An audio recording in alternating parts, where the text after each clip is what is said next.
ॿी ख़बर शामिल कंदासीं। कोरोना वायरस में मुब्तला नाले वारे प्रोफेसर कलंदर शाह लखियारी जी हालत ख़राब थी वई आहे।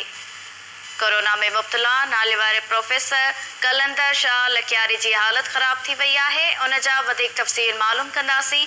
असां लाइन ते मौजूदु आहे ठटो खां KTN न्यूज़ जो रिपोर्टर महबूब बिरोही।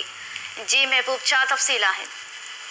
जी सिंध के नाले वाले अजीम मौक़फ़ ऐं तलीमदार प्रोफेसर कलंदर शाह लखियारी की हालत वधीक ख़राब थी वई है, जेके कुछ ॾींहं अॻु कराची के मुख़्तलिफ़ अस्पतालन में मुंतक़िल करण खां पोइ दाख़िल रखण खां पोइ बेड ख़त्म थी वञण करे बदीन नियो वियो हो। उन्हनि जे पुटनि जो चवणु हो त उनखे कराची जी जेका इंडस अस्पताल में दाख़िल करायो वियो हो, उते उन्हनि जे पुटनि जो चवणु हो त उते जेका उनजी हालत ॾींहों ॾींहुं ख़राब थींदी पई वञे, पर सरकारी सिक ते उनजी इलाज न पियो थिए, जंहिंखां पोइ सिंध गवर्नमेंट उन मामले जो नोटिस वरितो ऐं संदसि पुटनि जी अहिड़े बयान साम्हूं अचण खां पोइ सिंध हुकूमत जे हिदायतुनि ते जेका पीपल्स अमन एम्बुलेंस सर्विस आहे उनजे ज़रिए अॼु कलंदर शाह लखियारी जेको सिंध जो इल्मी अदबी शख़्सियत आहे उनजी हालत गंती जोगी थी वई आहे, जंहिंखां पोइ अमन एम्बुलेंस जेका मीरपुर भटोरे में उतां खां तलब कई वई, घुराई वई, उनखे बदीन जे अस्पताल खां कराची उनखे रेफर कयो वियो आहे, कराची माणियो वियो आहे। इन हवाले सां पीपल्स अमन एम्बुलेंस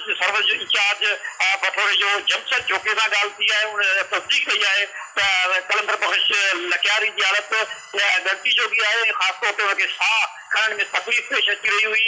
एम्बुलेंस में ऑक्सीजन समेत समूरी सहूलियतूं फ़राहम कयूं वेयूं ऐं उनखे सिंध हुकूमत जे हिदायतुनि ते कराची मुंतक़िल कयो वियो आहे, जंहिंखे कराची जी जेका अस्पताल आहे जंहिंखे ख़ासि तौर ते जेका इलाज जे हवाले सां उते मुंतक़िल कयो वियो आहे कराची में।